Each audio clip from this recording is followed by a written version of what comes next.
North Korea continued to flout international sanctions to earn nearly $200 million in 2017 from banned exports of coal and other commodities, according to a UN experts report seen by Kyodo News Friday. The confidential report to a UN Security Council Sanctions Committee also referenced information that the reclusive country provided ballistic missile systems to Myanmar. The report comes despite the 15-member council having ramped up its sanctions on Pyongyang to suffocate funding for its nuclear and ballistic missile programs. The DPRK is already flouting the most recent resolutions by exploiting global oil supply chains, complicit foreign nationals, offshore company registries and the international banking system, the report said, referring to the country by its formal name, the Democratic People's Republic of Korea. After scrutinizing more than 30 coal shipments from the north to ports in China, South Korea, Malaysia, Russia and Vietnam, the committee identified at least 16 that should have been reported, although these transactions took place prior to the August 5 UN resolution banning all coal exports. The committee said Malaysia reported 1 shipment during this time, while the remaining 15 violated sanctions.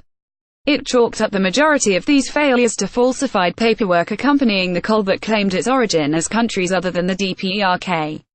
The network of foreign traders responsible for violations of the coal ban operates through numerous front companies registered in multiple jurisdictions, the committee said.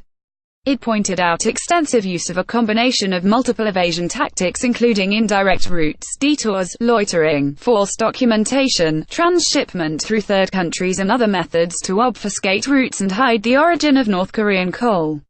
The consistency and similarity of the tactics suggest that they are part of a centralized DPRK strategy to evade the commodities ban, the document said.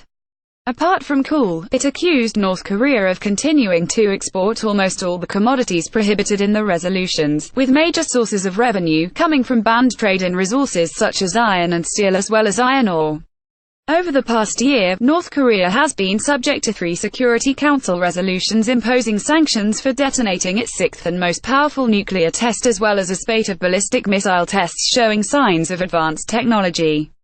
The council moved to curb North Korea's coal exports, the cash-strapped country's biggest foreign currency earner, in 2016 and introduced a total ban on them in August 2017. Concerning North Korea's weapons provision to Myanmar, the report cited an anonymous country as saying it has evidence of the transactions, and that in addition to ballistic missiles Pyongyang also supplied conventional weapons, including multiple rocket launchers and surface-to-air missiles.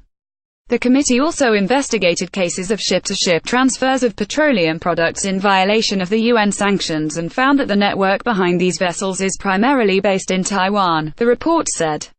North Korea has continuously defended its right to maintain its nuclear weapons as a means of protecting itself from the United States.